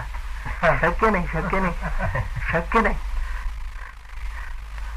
त्यावेळेला वाद होता स्त्रियांच्या भूमिका केल्या पाहिजेत असा एक म्हणणारा आग्रह. नाही ते काय चुकीचं नाही का, नेचरचा आणि पुष्कळ पाहायला मिळतं त्यामुळे चांगलं हे कबूल आहे. परंतु ते चांगली सक्सेसफुल भूमिका एखादी जर करायची झाली तर ती बायकांना नडते केव्हाही, बायकांना नाही, त्याला इलाजच नाही. मला एक असं डोक्यात येते माझ्या की जुन्या अनेक नाटकातून जर पाहिलं तर व्यवहारामध्ये साधारण आपण बघतो तर प्रत्येक वेळेला बायकोशी बोलताना प्रिय म्हणा, लाडके म्हणा, मग हा शब्द प्रयोग घरातून होत नाही होत.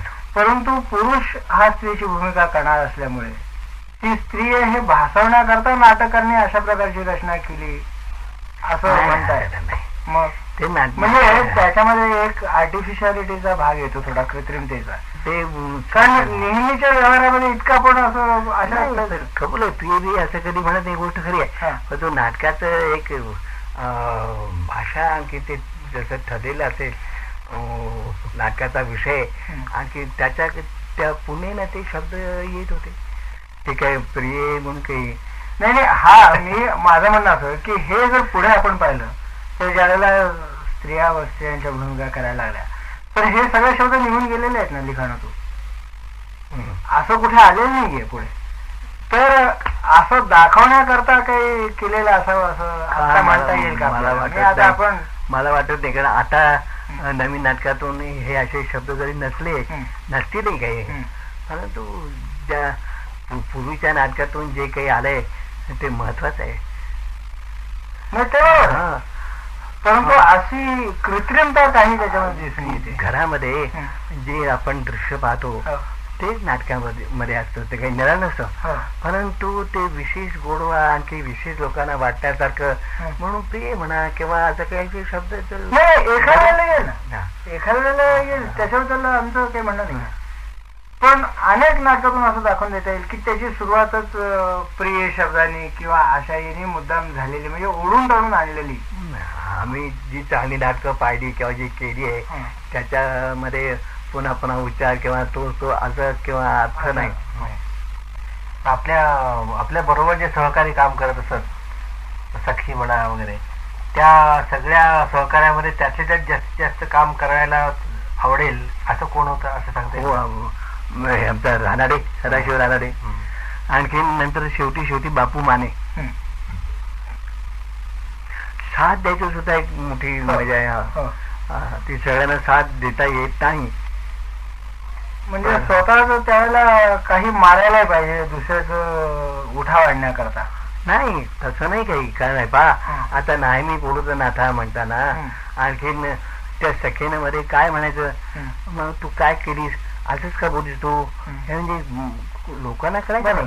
पण तू अशा त्यांना शब्द आणखी अशा त्यांना काहीतरी त्यांनी विचारायचे, प्रोत्साहन दिलं पाहिजे. तो त्यांना जास्त उठाव मिळतो. तर ते शब्द साथ नेहमी तीच माणसं पाहिजेत याचं कारणच काय.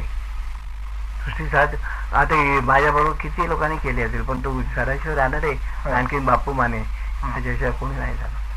शंकरराव तो कुरकणी माझ्यावर होता, परंतु ते ओव्हर होत असे तसं नाही, योग्य प्रमाणामध्ये म्हणजे समतोल बुद्धी राखली पाहिजे. आम्ही माय बापा आमचे गुरुजी म्हणजे माझ्या आया बहिणी, गुरुजींनी आम्हाला शिकवलं आणि काकासाहेबांनी सुद्धा हे सांगितलं की तुम्ही ते नेचर पाहायला पाहिजे आणि त्याचाच अभ्यास केला पाहिजे. आणि त्याच्यामध्ये काय मजा होता काय सांगू तुम्हाला. हा खरोखरी माझे गुरुजी म्हणजे आया बहिणी खरोखर. तर नाना, मला मुख्यतः विचारायचं होतं असं की तुमच्या कंपनीचं एक वैशिष्ट्य म्हणजे तुमचे ऑर्गन किंवा तबला किंवा सारंगी हे साथीदार. तर या साथीदारांना तुमच्या कंपनीत आले कसे? ते तुमची तिरकवा आमच्या गुरुजींच्याच मुळे आलं.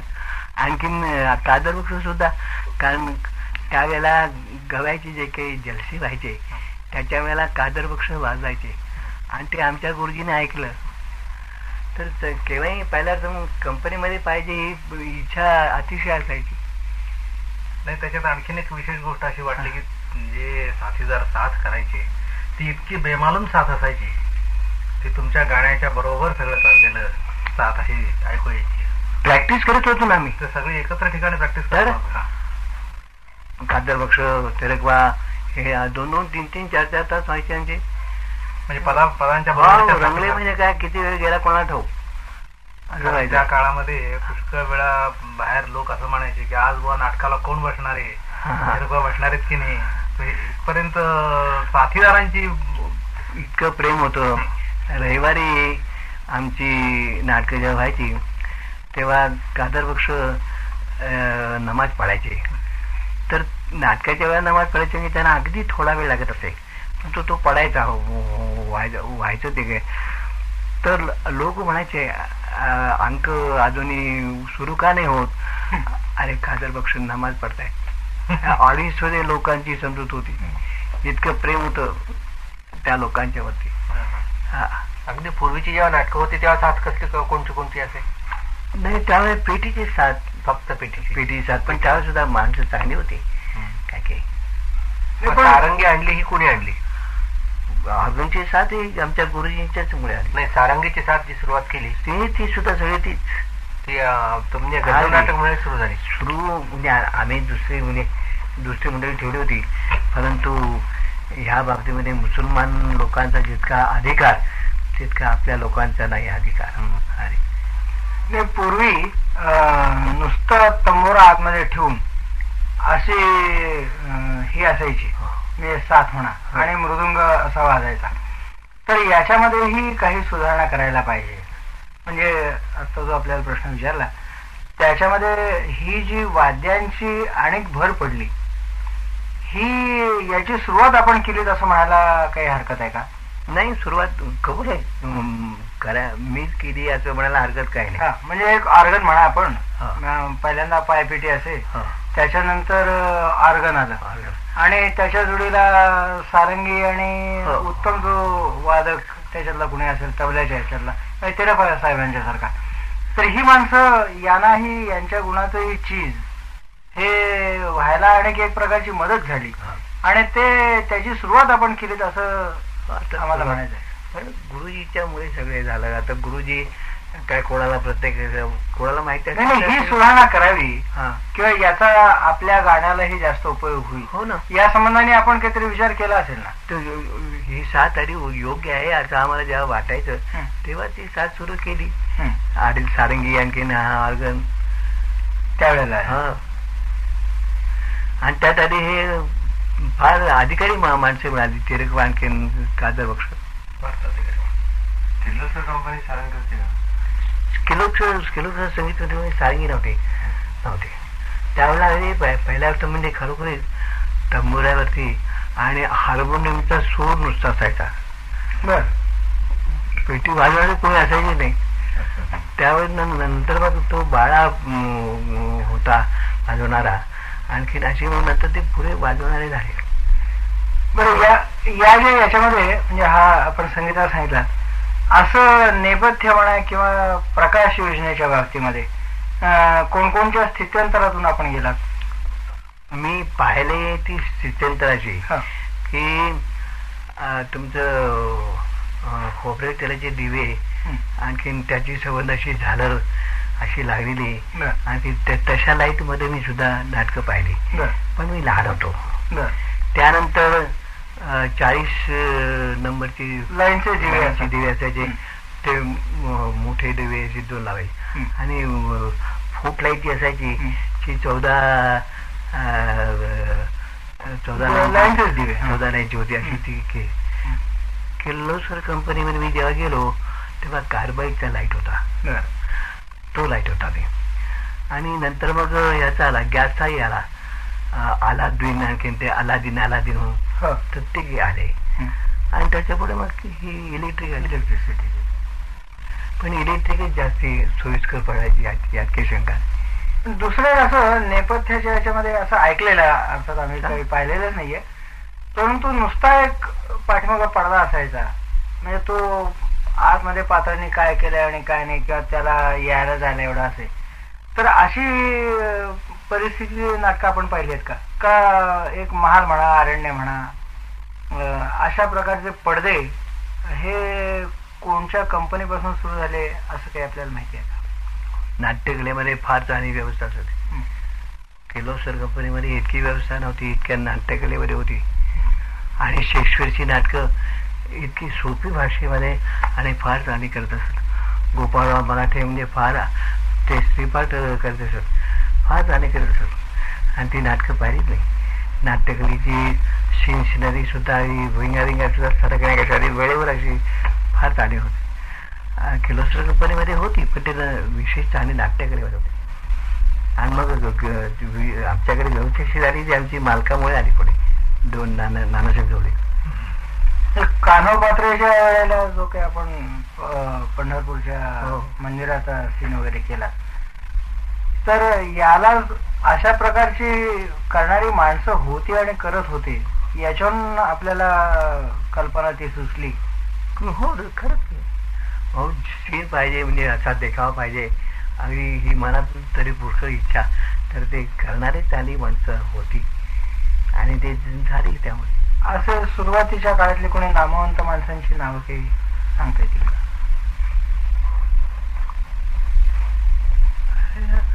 सिनरी त्यावेळेला बैठी तर या नाट्यकलेमध्ये चांगली होती. बरं, या पारशी कंपन्या होत्या आणि गुजराती लोकांच्या कंपन्या होत्या, यांचा काही परिणाम आपल्या मराठी रंगभूमीवर काही झालाय का? झाला, परंतु पारशी कंपनीमध्ये चांगली म्हणजे नाटकाला जुळणारी सिनरी अशी होती.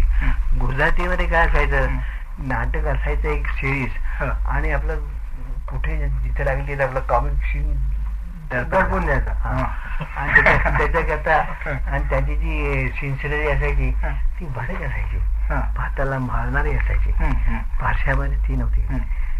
आणखीन पुष्कळ चांगली कामं करणारी पारशी तुमची उर्दू नाटकं पूर्वी फार चांगली आम्ही बैठीत, आता तशी नाही नाटकं.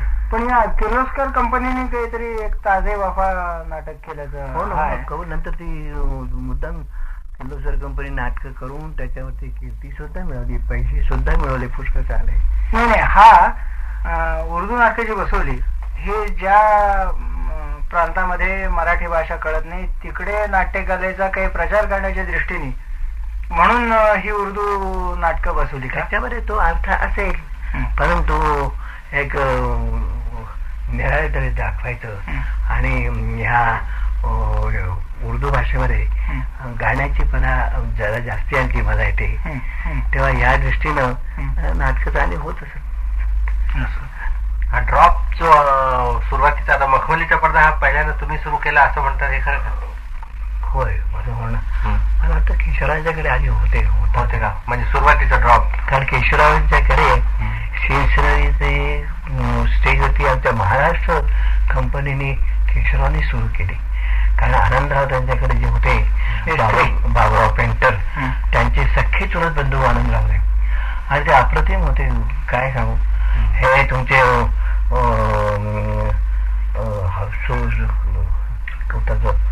दामडे, दुसरे ते कोण ही सगळी मंडळी शिष्य मंडळी होती बाबुराव पेंटर दामल्यांच्याकडे. हो, हा. आणखीन तुमच्या राक्षसी महत्वाकांक्षामध्ये काय उत्तम सिनरी असायचे, इथे सगळ्या नाटकातून केशवरावांनी ही पुणे पहिली मिळवली, फार झाली सिनरी. आणि हे सगळे मग नंतर मग आमच्याकडे आली ते पण मेकअपच्या बाबतीमध्ये काय आहे, म्हणजे आम्ही एक असं वाचल्याचं आणि ऐकल्याचं स्मरत आहे की एक काळ असा होता की ज्यावेळेला मिशा वगैरे काढत नसत लोक त्या काळाच्या पद्धतीला अनुसरून, तेव्हा मिशावर बेगड लावायचं आणि त्याने स्त्रीपाठ करायचा असं वृत्त एक आहे. आपण काही तसं पाहिलं नाही, परंतु थोडीशी काहीतरी रूपरचना करणं, म्हणजे मग हिंगूळ म्हणा किंवा सफेदा म्हणा, असं तर काही होतं. याच्यातून जी जास्त सध्याच्या काळाला अनुरूप किंवा दिसायला चांगलं दिसेल प्रकाश योजनेमध्ये, अशी सुरुवात केव्हा झाली? अशी सुरुवात आता ते किर्लोस्कर कंपनीमध्ये असं म्हणायला पाहिजे, कारण पूर्वीच आम्ही अशा तऱ्हेचं रूपांतर काही पाहिलं नाही. परंतु मिशा या काढावं लागत आणि स्त्रीचं सोंग जितकं आपल्याला भासवता येईल चांगलं तितकं दाखवणं त्यावेळेस जरूर असे. म्हणजे तेवढ्याकरता लहान मुलांचीच योजना असेल नाही काय, मोठे मोठ्याची नव्हती का, कृष्णराव गोरे मोठे होते अरे उत्तम. ते नुसते ऐकीवच बातमी आहे. नाही, मी स्वतः पाहिले कृष्णराव गोरेंची कामं काय चांगली मग सुंदर. सरोजनीची सुद्धा मुकनाईक मध्ये तुमचं वीरतनेमध्ये शारीरीचं काम करायचं, गुप्तमिष मध्ये त्या सौदागरीचं काम करायचं, इतर नाटकाचं सुद्धा फार चांगलं काम करायचं आणि दिसत असं सुंदर. आणि ते सगळं एक त्यांचं काम पाहिलं म्हणजे असं वाटायचं की अरे वा. तर तो काळ पाहिलाय आम्ही, यांची कामं पाहिली श्रीपाठाची, पुन्हा पुरुषपाठाची कामं पाहिली आम्ही. या सगळ्या याच्यामध्ये टीकाकार असे काही म्हणजे हे जरी इतकं सगळं वर्णन आपल्या संबंधाने जे पूर्वीचं केलेलं आहे, याच्यामध्ये स्तुतीचा भाग आहे तो रास्तही आहे, परंतु अकारण टीका करणारी अशी काही मंडळींचं टीका करणारे त्याच्यातलं खरं होतो नाही असं नाही. आता माझ्या स्वतःच्या कामावरनं मला आता मी एक कंपनी सोडली, जवळजवळ 8 वर्ष मला कंपनी सोडून झाली. परंतु पहिल्यापासून मी जी कामं करीत होतो त्यामध्ये जे मी गात होतो तो जास्ती गात होतो, रसाला न्याला तरुण तितकं नव्हतं ते. आणि त्यामुळे ती मंडळी जी काही टीका करणारी असतील ती काय, ती त्यांची टीका बरोबर होती, काही चुकीची काही नव्हती. आता एवढंच होतं की प्रभुराईच्या कृपेनं, गुरुजीच्या कृपेनं आमचं गाणं लोकांना आवडत असे आणि ऑडियन्स आणि आम्ही एकजीव व्हायचे समजा. परंतु ते तसं जर बघितलं तर ते चुकीचं, कारण स्टेजवरती सुद्धा गाणं जास्तीचं झालं तर ते नाटक कसं काय व्हायचं. आता याने सांगायचं की केशवरावांच्या तुमचं मानापा नाटकातील कुठलं पद हाता नाही नाही नाही जोराचं पद सांगिना 10 वेळा वंशवत झाले. आता मला माझ्या देखतच वंशवत झाले ते 10 वेळा वंशवत होणार कुठून, आणि 10 वेळा वंशवत झाला तर नाटक मग कसं व्हायचं ते. आता मला अगदी आठवत आहे 1 2 3 4 वेळा वंशवत झाले आणि अगदी जास्तीत जास्ती कधी असं झालं नाही. ते केशवांची त्यांची मंडळी आपली होती असं म्हणा, परंतु ते असं 8 वेळा 10 वेळा वंशवर आपले हे स्त्रीपाठ आम्ही करणारे लोक तेव्हा बालगंधर्व सुद्धा हळद कुंकू घेऊन आले अशापैकी भागात वंशवर त्याला सुद्धा येतं ते त्याची. आणि मी पण जसं त्या कामं जशी करता करता करता करता जसा अनुभव यायला लागला तसं मग माझं गाणं जरा कमी झालं, कमी आणि कमी व्हायलाच पाहिजे होतं. आता आता आता आम्हाला आता काय काय माझा सगळा संबंध सुटला मला, पण आता आम्हाला असं वाटतं की वंशमोर नाही झालं तर चालेल. परंतु नाटकाचा हा पण त्यावेळेला वंशमोरच्या याच्यामध्ये संगीत जे एकदा आपण म्हणालात त्याच्यामध्ये काहीतरी नवीन ताना आलाप म्हणा किंवा काही मिश्र रागाची काही काही नाटक करीत होतो मी, परंतु ते त्या रसाला योजून होता. परंतु ते ऑडियन्सला आणि आमच्या म्हणजे ऑडियन्स आणखीन कलाकार हे एक जीव व्हायचे, त्यामुळे ते जुळत असे. आता तुमचं विद्यारणामध्ये आता रागदेवी म्हणा, 22 मध्ये म्हणायचा, मी नंतर मालकुंस मध्ये म्हणायचा, तर ते असं चालत असे. मालकं म्हणताना सुद्धा काही रसाला सोडून नाही व्हायचा. असं व्हायचं. आपण ही पद जी गात होतात, आपण जी पद गात होतात, तर आधी असं विचार करून ठरवत होतात की हे पद 5 मिनिटं म्हणावं किंवा हे 3 मिनिटाचं दुरकावं, हे 7 मिनिटं, तसं व्हायचं नाही. करून ठेवलेले पण काही पदाला वेळ जास्ती लागायचा, पण त्यावेळेस आमच्या लक्षात यायचं नाही आणि ऑडियन्सच्या लक्षात यायचं नाही. पण पुढे पुढे पुढे पुढे पुढे पुढे असं वाटायला आलं की आपली चुकी होती आहे आणि त्यामुळे मग वेळ कमी लागायला आला. नाटक संपवण्याच्या दृष्टीने, नाटक संपवण्याच्या दृष्टीने आणखीन नाटकाचा जो एक रस आहे, जी श्रवण स्टोरी आहे, तिचे बरोबर प्रभाव लोकांवरती होण्याकरता म्हणून ते तसंच करावं लागत असे.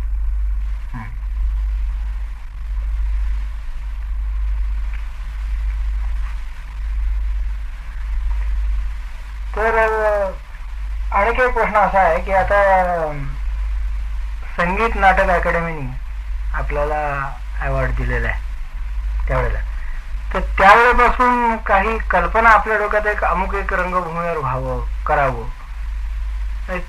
असं काही आपल्या त्याचं फार टाळक्यात आहे माय बापा. परंतु आपल्या सरकारची सध्या परिस्थिती नाही, नाहीतर माझ्या मनातून आता काय बोलत असेल ते उगूच बोलण्यासारखं होतं. नाही, पण जे आपल्या मनामध्ये इच्छा आहे, 7 कोटीचं माझं सँक्शन आहे. बरं, त्याच्यामध्ये एक थिएटर व्हायला पाहिजे, राहण्याची सोय व्हायला पाहिजे, आणखीन शिवाय कपडा लता तुमचे दागदागिने सगळी सिंचिनेरी अशी ते 7 कोटीचं होतं. हो, जवळजवळ 2.5 कोटी थिएटरला लागले असते, जवळजवळ 1.5-2 कोटी राहण्याकरता आले आणि बाकीची प्रॉपर्टीला अशी होती. 2.5 कोटी थिएटर म्हणजे थिएटर कशा तऱ्हेचे बांधण्याचे? थिएटर 5,000 माणसं बसायची एवढ्या करता होतं. कारण 2 नाटकं आमची संगीत नाटक म्हणजे मराठी व्हायची, आणखी उर्दू नाटकं मी करणार होतो. तेव्हा खर्च डबल होता. जवळजवळ महिना 70-72 हजाराचा खर्च होता कंपनीचा आणि जवळजवळ 200 किंवा 250 माणसं कंपनीमध्ये राहायची असे. तर त्याला तितकं तो थिएटर करायचं आणि तितकं तो पैसा मिळवण्याकरता म्हणून त्यासारखं ते थिएटर पाहिजे. त्याचा असा एक आढावा एक आहे की आता 8,000ची एक कल्पना करायची. 8,000ची म्हणजे 5,000चं माणसं बसायची असं थिएटर झालं तर त्याच्यातला एक 500 रुपये आपलं 500 माणसं आमचे तुमचे काय नाही आता हे जे त्याला काय म्हणतात कॉम्प्लिमेंटरी, परंतु मोठे लोक तुमचे वसंतराव कुलकर्णी यांना काय म्हणतात झाला यशवंतराव मंत्री VIP ती मंत्री, त्या मंत्र्यांना सन्मानानं बोलायचं.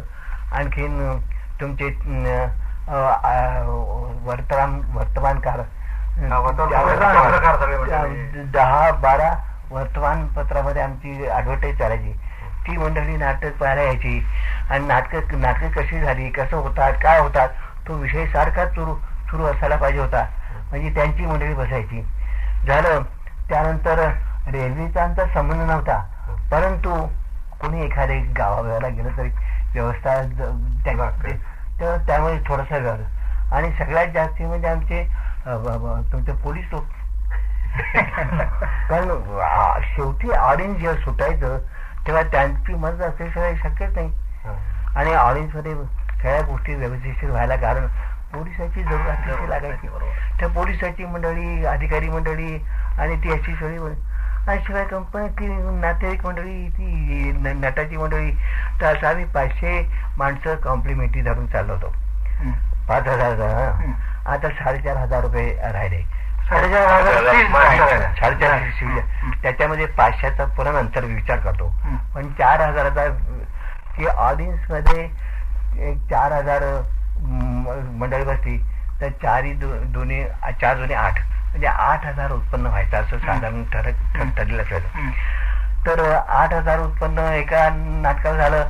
आठवड्यात त्या 3 नाटकं म्हणजे 8 × 24 आणि आठवड्यातले 4 नाटकं म्हणजे 24-96 म्हणजे 1 लाखाचं जवळजवळ उत्पन्न व्हायचं अशा कल्पनेनं ते होतं. त्याच्यानंतर ते 500 जे राहतात ते 500 1500 होतात.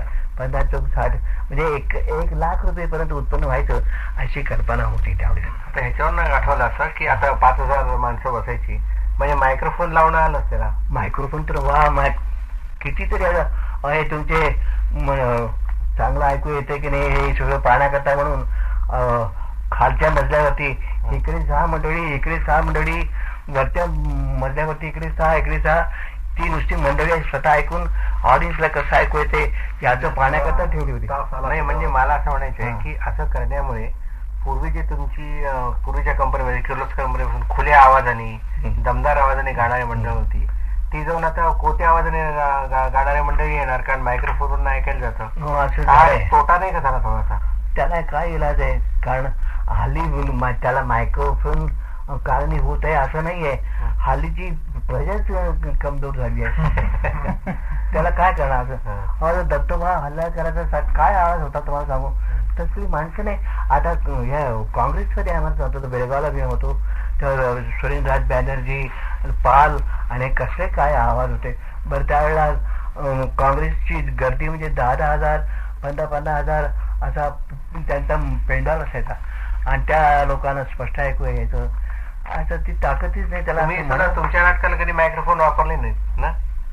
अलीकडे वापरलं पण पूर्वीच्या काळात परंतु आम्हाला मजा काय होतं आमची आता गोळबाई आहे तर ती असं करणार आहे की तुमचं टेप रेकॉर्डिंग घेणार आहेत आणखी त्याच्यामध्ये माझं ते बोलणं स्त्रीपाठाचं आणि ह्याच्या ते घ्यायचे. परंतु मजा अशी आहे की बायकांचा आवाज जर आपण नेचर घेतला तर रंगभूमीवरती जी स्त्री जरी बोलत असते ती रंगभूमीवरती तर त्या लोकांना ऐकू येण्याकरता म्हणून स्त्रीला सुद्धा मोठ्यांदा बोलावं लागत असे. मोठ्यांदा बोलावं लागतं असं आता आम्ही म्हणतो आमचं ते बोलणं अगदी करेक्ट होतं. लोकांना सगळं ऐकू सगळं होतं. परंतु तसं जर बघित आता टेप रेकॉर्डिंग घ्यायचं म्हणजे मी बोलायला म्हणजे मला असं वाटतं की अरे हा स्त्रीचा आवाज नाही आहे असं वाटतं. तर स्त्रीवरती ऑडियन्सला ऐकू येण्याकरता म्हणून एक तरी आम्हाला मोठ्यांदा बोलावं लागत असे आणि त्या मोठ्यांदा बोलण्यामध्ये सुद्धा रस असायचा सगळं भावना असायची हे सगळं असायचं.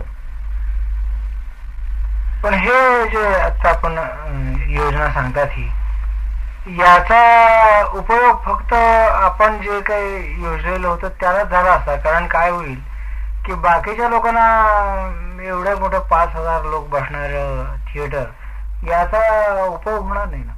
नाही त्याचं असं आहे फॉरेन मध्ये अशी काही थिएटर मोठी आहेत. मला काही इंग्रजी येत नाही तर फॉरेन मध्ये मी काही गेलो नाही ऐकलेलं प्रत्यक्ष वस्तू ती काही पाहिजे. परंतु पूर्वीची त्यांच्याकडे जी थिएटर आहे ती 5,000 10,000 15,000 इतपतच आहे. तर ज्या खालच्या जागा असतील ज्या कमी दराजा त्या लोकांनी ऐकू येण्याचा बद्दल प्रश्नच नाही. माईक आहे ती उत्तम तर पाहण्याकरता म्हणून बायनॅक्युलर वापरत असत. बायनॅक्युलर वापरायला पाहिजे त्याची गत्यंतर नाही. बाकीच्या लोकांना तर गैरसोयच होईल असं वाटतं नाही. गैरसोयच होत आता 3,000चा थिएटर झालं की मुंबईला कलकत्त्याला आहे. कलकत्त्याला तर किती वर्षापासून आहे. पण आपल्या इकडची परिस्थिती अजून एवढी सुधारली नाही हो माझ्या बाप्पा. आम्ही सुद्धा दाखवली असते पण नाहीच आमचं नशीब. आता गव्हर्नमेंटच कसं काही विचित्र होऊन गेलंय काय करणार.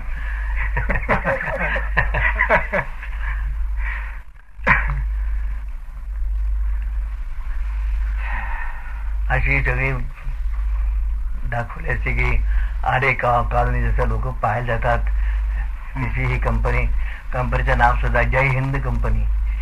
थंडर कंपनी नाही जय हिंद कंपनी. थिएटरचं सुद्धा साईबाबा मात्र ते विनंती करणार होतो की त्याचं कारण काय ते एक सत्पुरुषाचे जे काही की त्यांचं नाव दिलं नाही ते थिएटर आव्यात चाललं पाहिजे. ते थिएटर दुसऱ्या कंपनीचं नाटक करायचं तरी आमची परवानगी होती. आमची नाटकं 3च नाटकं व्हायची आठवड्यात बुधवार शनिवार रविवार. चुकून सुद्धा जास्ती व्हायची नाही नाटक. कारण बाकीची तालमीला जायची, वार हा तालमीला जायचा. सगळे लक्षात आहे, केलेलं आहे. आणि तसं आता आमच्याकडे जितकी माहिती आहे, माझ्याकडे सुद्धा म्हणजे अभिमानाने सांगतो असं नाही, अशी माणसंच नाही कोणी. हे काय तो पृथ्वीराजचा तेवढं झालं तरी त्याच्यामध्ये गाणं कमी पडलं म्हणून त्याला ते चाललं नाही. आणि आमचं गाणं म्हणजे अगदी प्रामुख्याने असायचं. 2,000 रुपये 2,500 रुपये धर्माची हिरोईन्स आणण्याचा माझा हेतू होता.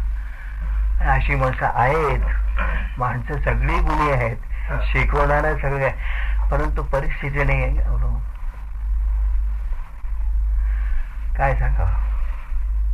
पहिला तर मुंबईलाच करणार होतो, आणखीन त्यातून मग त्याच्यापुढे जे सक्सेसफुल झालं असं आमच्या पंतप्रधानाला वाटलं, म्हणजे ते मुंबईला दुसरं पुन्हा, कारण प्रॉपर मुंबई आणखीन तर प्रॉपर मुंबईची माणसं दुसऱ्या मुंबईला येऊ शकत नाही किंवा ती तशी दुसऱ्या ठिकाणी.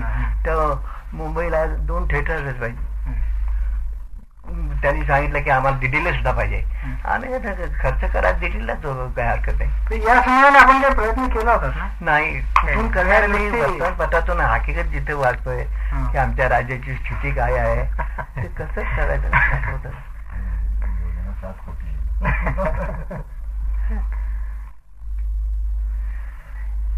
अजूनही इच्छा आहे की माझ्यातून नुसतं झालं मी गेलो तरी काही हरकत नाही, पण ते व्हावं इच्छा आहे. थिएटरची कंपनीची आता आणि एखादा मनुष्य कलाकार नाटकधंद्यामध्ये नसेल पण त्याला काम करण्याची इच्छा झाली तरी त्याने आमच्याकडे येऊन ताबे घेऊन काम करून जावं, अशी आमच्याकडे सवलत होती.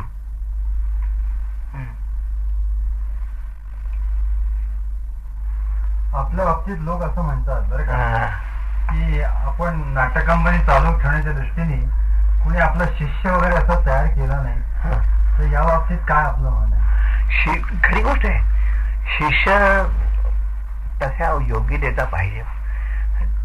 तशी योग्यता नसली तर काही इलाज नाही. असं इलाज, कारण आता सरासरी राहणारे माझ्या याला होता, परंतु तो स्त्री भूमिका करताना एक पेक्षा विकसित आवाज काढून आणखी तो हे करायचा. त्यामुळे काही रसायला त्याचं शोभादायक व्हायचं, काही व्हायला व्हायचं नाही. म्हणजे कारण कशा सांगतो की तसं ते योग्य माणूसच आहे आणि तसं नाही मिळालं. म्हणजे ईश्वरी देणगी असलेला माणूस तो आता म्हणजे शिक्षण, म्हणजे मला याच्यातून मुद्दा एक असा द्यायला की नाट्य शिक्षण वगैरे असे आपण सगळे शब्द वापरतो आणि म्हणतो, आणि पूर्वीच्या कंपन्यातून नाट्य शिक्षण वगैरे होत असे असं सांगितलं जातं. आता जे आपण म्हणतात शिष्य आपल्याला मिळाला नाही म्हणा, किंवा आपल्याला आपण तयार केला नाही किंवा झाला नाही. अहो, तुमच्या नरेश बद्दल किती आम्हाला आशा होती. नरेशला काही आम्ही शिकायला गेलो नको, परंतु त्यांच्यामध्ये सुद्धा शिक्षण आणि अतिशय त्याला स्वतःला हौस, किती सुंदर काढायचा, किती चांगलं काम करायचा, पण ती दारू नसली काय करणार. आता अरे इतका हा झाला की काय सोड नाही. म्हणजे शिक्षण, माझा मुद्दा निळा द्यायला की शिक्षण देऊन जसं की यंत्राच्या याच्यामध्ये अमुक एक सुरू केलं की ते फलानायक होतं, असं होऊ शकेल. आणि ही जशी ईश्वरदत्त देणगी एक आहे, कला, अभिनयाची कला म्हणा किंवा एक्सप्रेशनची कला म्हणा, तर हे शिक्षणाचा उपयोग हा नुसता मार्गदर्शन करण्यापुरता होईल. आणि आपण आता जो प्रश्न आपल्याला विचारला किंवा शिष्य आपण तयार का नाही केला, तर त्या एका कलेबद्दल अत्यंतिक जिव्हाळा, प्रेम आणि निदान अमुक एक प्रकारचं इतकं शिक्षण हे व्हायलाच पाहिजे, आलंच पाहिजे, याच्याकरता लागणारी मेहनत, या दोन्ही गोष्टी एकत्र असल्याचं कदाचित आपल्याला दिसलं नसेल कोणी मनुष्य, म्हणून हा होऊ शकला. मनुष्य दिसताना ही गोष्ट खरी. आणि पुढे बायकांनी कामं करायची ही प्रथा जेव्हा आली तेव्हा ते नाही. पण संगीताच्या बाबतीत करता आलं असं ना, अभिनयाच्या बाबतीत आपण म्हणतात ते ठीक आहे, बायका आल्या म्हणून आपण आपला अभिनय करू शकला नाही करून, किंवा ते शक्य नव्हतं. पण संगीताच्या बाबतीमध्ये अशी माणसं ते आपल्याला नाही कोणी होतात. तुम्हाला सांगतो ही जी सर्वोदयिक पातळी जी हा, सुहासिनी आणि मानाभाव आहे ती माझ्याकडे येत होती. परंतु कसंही येणं ते आठवड्यात नाही कुठे एखादा यायचं, काही महिने ते यायचंय नाही, काही नाही.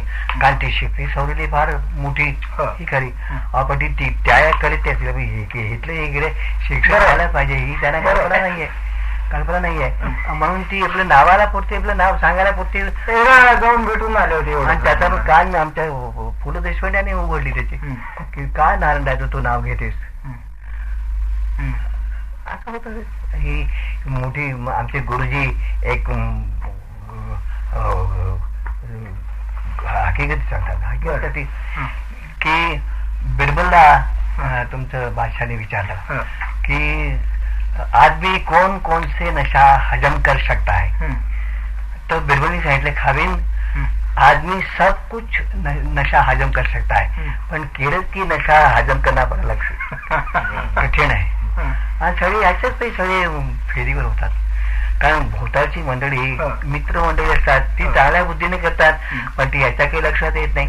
आणि काही अशी ती तारफेनं आम्ही त्या ह्याच्यातून चुकलो. याला कारण निवड माझे मालक होते, आणखी गुरुजी. हे तारफेच्या याला आम्ही बळी पडू नये याचं कारण गुरुजी आणखी मालक चालू होते. आणि ह्या याला होत नाही ते सोडत. कारण माझ्या समोरची उदाहरणं आहेत. काय करायचं मला वाटतं पूर्वीच्या कंपन्या याच खऱ्या शिक्षण संस्था. पूर्वीच्या कंपन्या काय संस्था त्याच. हो. आणि एकमेकांचा सहवास घडायचा तिथे 24 तास. हो ना. संगीत अण्णासाहेबांची कल्पना म्हणजे काय त्यात सांगावं का. माझी गोवरबाई अजूनही बोलते की पुरुषांनी स्त्री पाठ करणं हेच योग्य म्हणून सांगायची. ती सांगते. कारण एके ठिकाणी राहणं, एके ठिकाणी जेवण, म्हणजे सहवास अतिशय व्हायचा. आणि त्यामुळे सगळ्यांची मनं एक याची असायची. शिक्षणाने इतकं मैशी व्हायचं की काय सोय नाही. तेव्हा सांगतो कंपनी ही पूर्वीची जी पद्धत त्या पद्धतीनेच कंपनी व्हायला पाहिजे. आता हे नुसते नाईट करता काम करायचे काय त्यात प्रेम हो राहणार दिसतही नाही. जिव्हाळा नाही त्याच्यात. जिव्हाळा नाही हे तर मुख्य.